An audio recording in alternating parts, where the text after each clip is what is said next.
നമസ്കാരം. പവർപ്ലസ് innovation technology ചാനലിലേക്ക് സ്വാഗതം.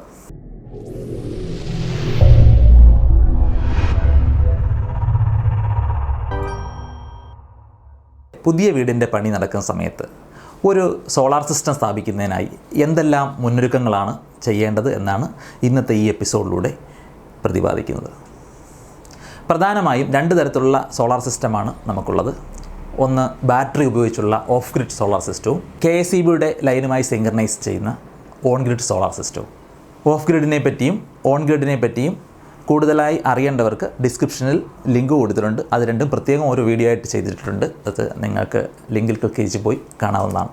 ഓൺ ഗ്രിഡ് സിസ്റ്റം ആണെങ്കിലും ഓഫ് ഗ്രിഡ് സിസ്റ്റം ആണെങ്കിലും സോളാർ പാനൽ വെക്കുന്നതിനായി വീടിൻ്റെ ടെറസിൽ നിഴൽ കിട്ടാത്ത രീതിയിൽ ഒരു സ്പേസ് നമ്മൾ കാണേണ്ടതായിട്ടുണ്ട്.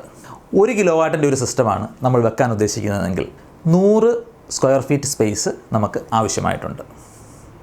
10 കിലോവാട്ടിൻ്റെ സിസ്റ്റം വെക്കണമെങ്കിൽ 1000 സ്ക്വയർ ഫീറ്റ് സ്പേസ് നമുക്ക് ആവശ്യമുണ്ട്. ഈ സോളാർ പാനലിനുള്ള മെയിൻ്റനൻസ് സാധാരണഗതിയിൽ പാനൽ ക്ലീൻ ആക്കുക എന്നുള്ളതാണ്. അപ്പം ഈ പാനലിൻ്റെ അടുത്തേക്ക് പോകാനുള്ള വാഗ്വേ, നടക്കാനുള്ള വഴി, ഇതെല്ലാം നമ്മൾ ആദ്യമേ തന്നെ പ്ലാൻ ചെയ്ത് വെക്കുന്നത് നന്നായിരിക്കും. ഓഫ് ഗ്രിഡ് സോളാർ സിസ്റ്റത്തിനായി, ബാറ്ററി ഉപയോഗിച്ചുള്ള സിസ്റ്റത്തിനായി നമുക്ക് എയർ പാസിംഗ് ഉള്ള സ്ഥലത്ത് ബാറ്ററിയും ഇൻവെർട്ടറും വെക്കാനായിട്ടുള്ള ഒരു സ്പേസ് മുൻകൂട്ടി തന്നെ കണ്ടുവെക്കുന്നതും അതോടൊപ്പം തന്നെ മെയിൻ ഡിസ്ട്രിബ്യൂഷൻ ബോർഡിൽ നിന്ന് ആ സ്പേസിലേക്കുള്ള കേബിളിങ്, DB എന്നിവ പ്രൊവൈഡ് ചെയ്യുന്നത് നന്നായിരിക്കും.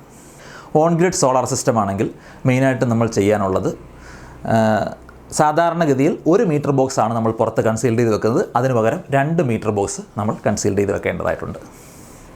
അതോടൊപ്പം തന്നെ ഓൺ ഗ്രിഡ് സോളാർ സിസ്റ്റത്തിന് ലൈറ്റ്നിങ് അറസ്റ്റർ, പാനലിൻ്റെ എർത്തിങ്, ഇതെല്ലാം ആദ്യമേ തന്നെ നമ്മൾ ചെയ്തു വെക്കുകയാണെന്നുണ്ടെങ്കിൽ പിന്നീടുള്ള കുത്തിപ്പൊളികളെല്ലാം ഒഴിവാക്കാനായിട്ട് കഴിയും.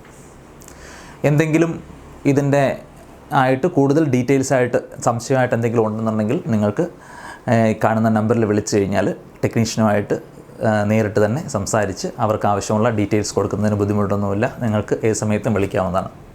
മറ്റൊരു വീഡിയോയുമായി വീണ്ടും കാണാം. നമസ്കാരം.